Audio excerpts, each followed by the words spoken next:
యేసుక్రీస్తు శ్రేష్టమైన ఉన్నతమైన నామంలో అందరికీ వందనాలండి. దేవాతి దేవుని మహాకృపను బట్టి ప్రతి ఒక్కరికి నా ప్రత్యేకమైన వందనాలు తెలియజేస్తా ఉన్నాను. ఈ వాక్యాన్ని అనేక మందికి షేర్ చేయమని అడుగుచున్నానండి.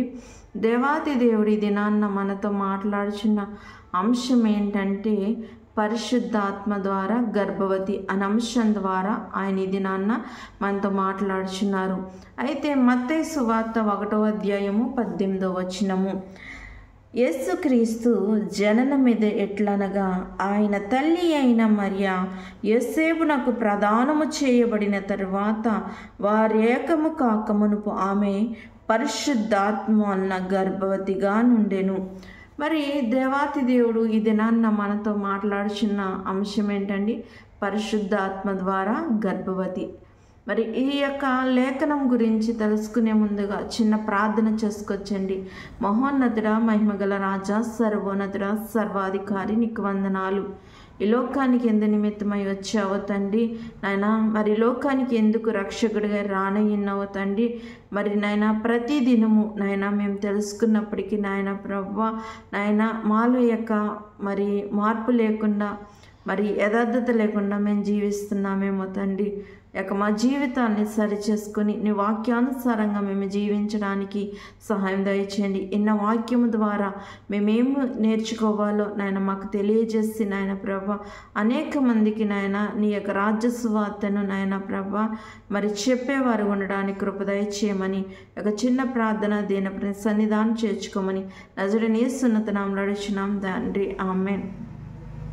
మరి దేవాతి దేవుడు మరి పరిశుద్ధాత్మ ద్వారా గర్భవతి అనే అంశం ద్వారా మనతో మాట్లాడుచున్నారు కదా.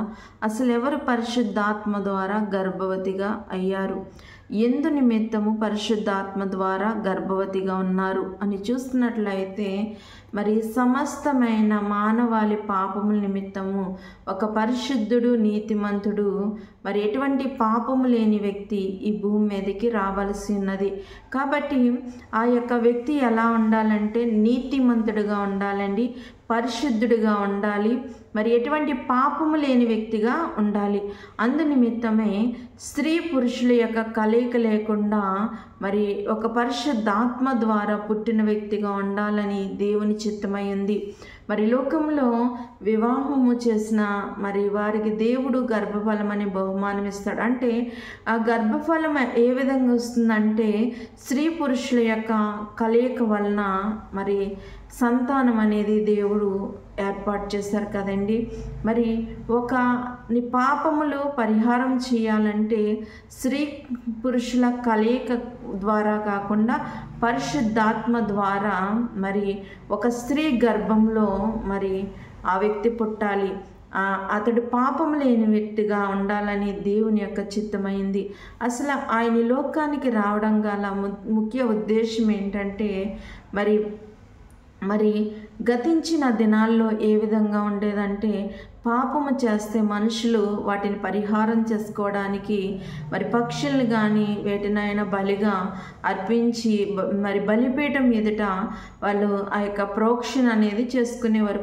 పాపాన్ని పరిహారం అనేది చేసుకునేవారు. ఆ పాపము పరిహారమైన తర్వాత మళ్ళీ వారు పాపం చేస్తే మళ్ళీ దాన్ని పరిహరించుకోవడానికి మరి ఆ విధంగానే చేస్తూ ఉండేవారు. అలాగా ఉంటున్న తరుణంలో మరి వాళ్ళు పాపం చేస్తున్నారు, పరిహరించుకుంటున్నారు, పాపం చేస్తున్నారు, పరిహారం చేసుకుంటున్నారు. ఆ విధము కాకుండా మరి అందరి కొరకు మరి ఒక్కసారే ఒక వ్యక్తి మరి అర్పింపబడాలని దేవుడు నిర్ణయించాడండి.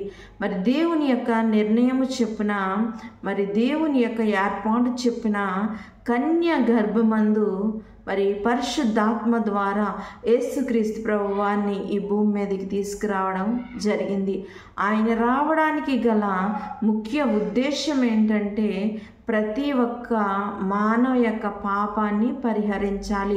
ఆ యొక్క క్రీస్తు యొక్క రక్తంలో కడగబడి నీతిమంతులుగా పరిశుద్ధులుగా జీవించాలని మరి ఆ యొక్క నీతిమంతులుగా జీవించడం ద్వారా ఆయన నిత్యరాజ్యాన్ని పొందుకోవాలని దేవుని యొక్క ఉద్దేశమైనది.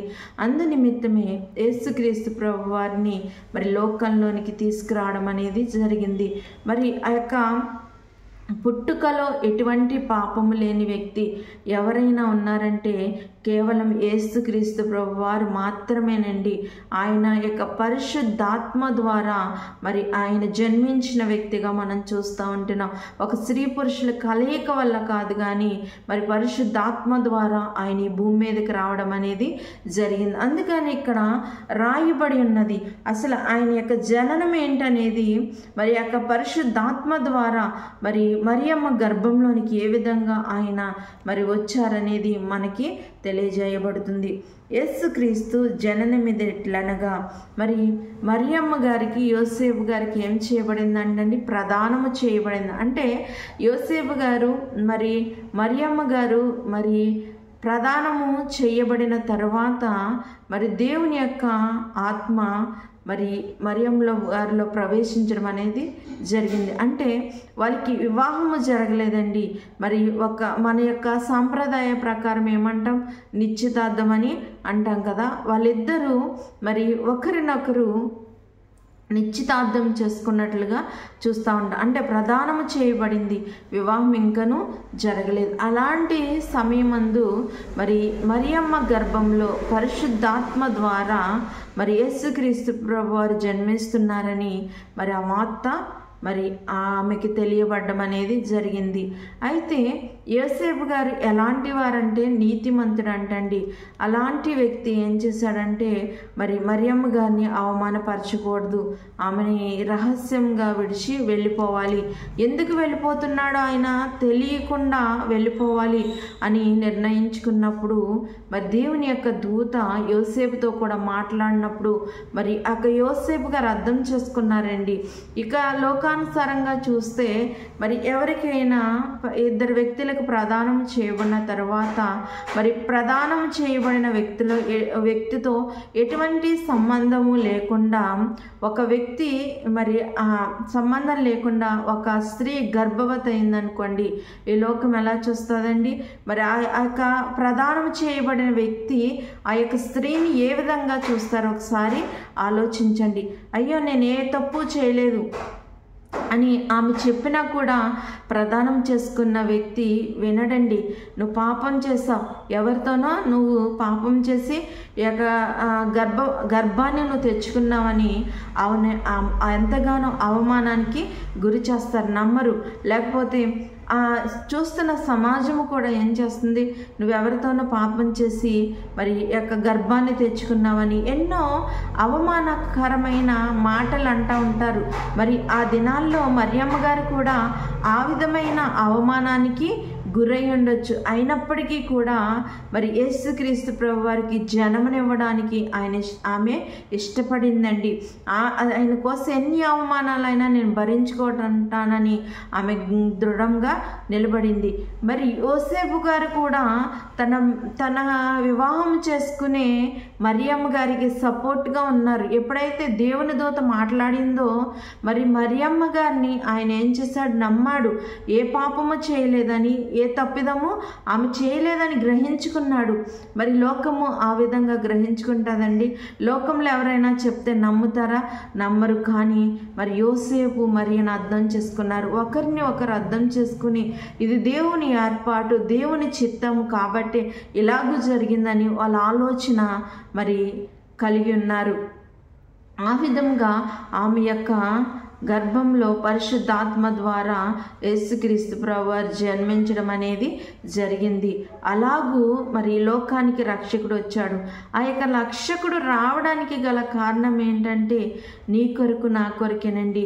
నీవు చేసిన పాపము, నేను చేసిన పాపమును మరి పరిహారము చేయడానికి, ఏ ఒక్కరూ నశించిపోకూడదని, అందరూ రక్షణ వైపు, రక్షణ మార్గాల్లో నడవాలని మరి ఆయన ఇష్టపడ్డాడండి. ప్రతి ఒక్కరూ ఆయన నిత్యరాజ్యాన్ని పొందుకోవాలని ఆయన ఇష్టపడ్డాడు. కనుకే పాపులందరి కోసము ఆయన బలి అవడానికి, పాపుల కొరకు ఈ లోకానికి రావడానికి ఇష్టపడ్డాడండి. ఎవరైనా ఆ విధమైన మరి త్యాగాన్ని చేయడానికి ఇష్టపడతారంటే ఇష్టపడరు. కానీ యేసుక్రీస్తు ప్రభు వారు సర్వోన్నతమైన మరి దేవుడు కాబట్టి, సర్వశక్తిమంతుడు, జీవాధిపతి కాబట్టి ఆయన మన యొక్క కష్టాల్ని, మన యొక్క బాధల్ని వాటిలో నుంచి మనకు సమాధానం ఇవ్వడానికి ఈ లోకానికి వచ్చిన్నారు. ఎవరైనా ఏదన్నా తప్పు చేసినప్పుడు ఆ తప్పును మరి నేను భరిస్తాను, తను చేసిన తప్పు నేను మీదేసుకుంటానని ఎవరు అనరు కదండి. కానీ సమస్తమైన మానవాళి పాపాలని ఆయన మీద వేసుకుని ఆయన భరించడానికి మరి ఆయన ఒక పసిబాలుడుగా మరి లోకాన్ని జన్మించాడు. ఆయన జన్మించినప్పుడు కూడా ఎన్నో అవమానాలు కదండి. ఆయన యొక్క జన్మించడానికే స్థలం లేదు. ఆయన బంగారపు రాజా వీధుల్లో తిరిగే గొప్ప వ్యక్తి అయి ఉండి బంగారపు పరుపుల్లో పడుకునే స్థితిని కలిగి ఉండి మరి ఆయన సింహాసనం ఆసీనుడై ఉండి కూడా ఎంతగా తగ్గించుకున్నాడండి. అంతగా తగ్గించుకుని దీనుడుగా రిక్తుడుగా మనందరి కోసము మరి ఆయన ఒక పశువుల తొట్టెలో పరుండబెట్టడం మనం చూస్తాం. మనకి కొంచెం ఉన్న దాంట్లోనే మనం ఎంతో నాకు ఇది కావాలి అది కావాలని మనం ఎన్నో హెచ్చరిక పోతాం కదండి. మరి అన్నీ కలిగిన వాడు అన్ని సమస్తమును విడిచిపెట్టి మరి తన్ను తాను రిక్తుడిగా చేసుకున్న గొప్ప దేవుడు ఎవరైనా ఉన్నారండి? మనం కొంచెం కలిగి ఉన్నప్పటికే మనం గర్వాన్ని చూపిస్తూ ఉంటాం. నాకేంటనే ఒక గర్వం మనలో ఉంటుంది. నాకేం తక్కువ ఉందనే ఒక గర్వం మనలో ఉంటుంది. కానీ యేసుక్రీస్తు ప్రభువారు అలాగూ కాదండి. ఆయన సమస్తమును విడిచిపెట్టుకున్నాడు. ఆ యొక్క పరలోకపు సింహాసనాన్ని మన కొరకు విడిచి ఈ లోకానికి వచ్చాడు. ఆ బంగారపు రాజా వీధుల్ని విడిచిపెట్టి మన కొరకు వచ్చాడు. మరి ఆయన బంగారపు పరుపుల మీద పడుకునే స్థితిలో ఉన్నప్పటికీ కూడా వాటన్నిటిని విడిచిపెట్టుకుని నీ కొరకు నా కొరకు వచ్చి ఉన్నారండి. అందుకనే ఆయన ఈ లోకానికి రక్షణ ఇచ్చాడు. ఆయన రావడం ద్వారానే ప్రతి ఒక్క మానవుల పాపము పరిహరింపబడినట్లుగా మనం చూస్తూ ఉంటున్నాం. ఇప్పటికైనా ఒకవేళ నువ్వు రక్షణ అనుభవంలోనికి లేకపోతే, రక్షింపలేని స్థితిలో జీవించినట్లయితే ఇప్పుడే నీ యొక్క జీవితాన్ని మార్చుకోమని దేవుడి దినాన మనకు తెలియజేస్తూ ఉన్నాడు.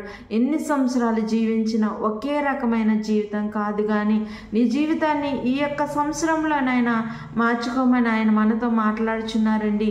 మరి ఈ దినాల్లో క్రిస్మస్ అంటే మరి ఏ విధంగా ఉంటున్నాయండి? విందులు, వినోదాలు, మరి సందళ్ళు, మరి క్రీస్తు పుట్టాడనే సంతోషం దేని నిమిత్తం కలగాలండి? మరి తినుచు తాగుచు సంతోషిస్తూ వస్త్రాలు వేసుకుని మరి ఈ విధమైన రీతిగా ప్రతి ఒక్కరు ఉంటున్నారు. కానీ అసలు నిజమైన క్రిస్మస్ ఏంటంటే మరి దేవుని కొరకు మరి క్రిస్మస్ దినాన్న ఒక్క ఆత్మనైనను ఆయన కొరకు నువ్వు సంపాదించే స్థితిలో ఉన్నావా అని నేను ప్రశ్నిస్తూ ఉంటున్నాడు.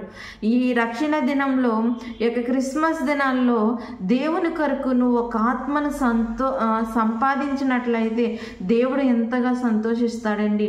అదే నిజమైన క్రిస్మస్, నిజమైన రక్షణ. మరి ఈ లోకానికి మనందరినీ రక్షించడానికి మాత్రమే వచ్చాడు. యేసుక్రీస్తు ప్రభువారు పుట్టాడని సంతోషించడం అవసరమే, కానీ ఆ సంతోషము దేనివల్ల కలుగుతుంది దేవునికి? ఎప్పుడైనా నువ్వు ఆలోచించావా? నువ్వు డ్యాన్సులు వేయడం ద్వారా కానీ, నువ్వు విందులు చేసుకోవడం, నువ్వు సంతోషించడాన్ని బట్టి, మరి నువ్వు కొత్త వస్త్రాలు ధరించుకోవడాన్ని బట్టి, మరి కొత్త పిండి వంటలు చేసుకోవడాన్ని బట్టి కాదు. దేని బట్టి దేవుడు సంతోషిస్తాడంటే ఈ క్రిస్మస్ దినాల్లో దేవుని కొరకు నువ్వు ఒక్క ఆత్మను సంపాదించినట్లయితే ఆయన ఎంతగానో సంతోషిస్తాడండి. ఎంత ఆనందిస్తాడంటే మరి ఆయన కొరకు ఒక ఆత్మను సంపాదించడం ఆయనకు అంత సంతోషాన్ని కలిగిస్తుంది. మరి ఇప్పుడైనా ఒకసారి ఆలోచించి ఈ యొక్క క్రిస్మస్ దినాల్లో ఎవరికైనా క్రీస్తు పుట్టుకను గురించి చెప్పి ఆయన సువార్తను ప్రకటించు. ఆయన సువార్త ప్రకటించడం ద్వారా ఒక్కసారి కాకపోయినా ఒకసారైనా వాళ్ళ హృదయాలు ప్రేరేపింపబడి వాళ్ళ రక్షణ వైపు నడుస్తారు. అలాగూ నడిచినట్లయితే దేవుడు ఎంతగానో సంతోషిస్తాడు. కాబట్టి మరి యేసుక్రీస్తు ప్రభువారు కన్య గర్భమందు ఈ యొక్క భూమి మీదకి వచ్చారండి. ఆమెలో పాపం లేదు, ఆమె పవిత్రాలుగా ఉన్నది. మరి ఎటువంటి స్త్రీ పురుషుల కలయిక లేకుండా ఆమె ఉన్నది, ఒక కన్యగా ఉన్నది. అలాంటి కన్య గర్భమందు యేసుక్రీస్తు ప్రభువారు ఈ లోకానికి రావడం జరిగింది.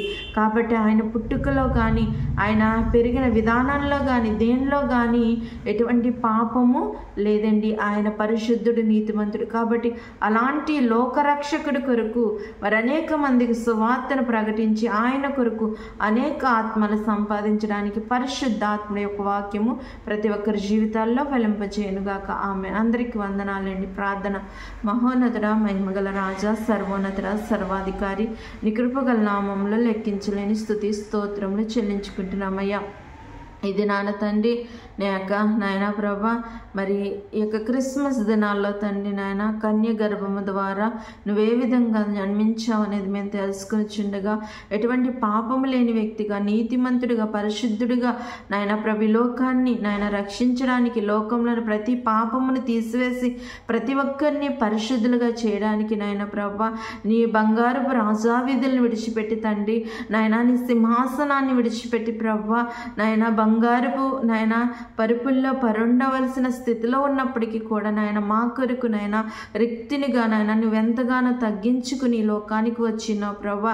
అది మేము తెలుసుకుని మా యొక్క జీవితాన్ని సరిచేసుకుని తండ్రి నాయన అనేక ఆత్మల్ని ఈ వైపు నాయన నడిపించేవారు ఉండడానికి సహాయం చేసి కృపానుగ్రహింప చేయమని ప్రభా యొక్క చిన్న ప్రార్థన దీని సన్నిధానం చేర్చుకోమని నజరేయుని యేసు నామములో అడుగుచున్నాం తండ్రి. ఆమేన్.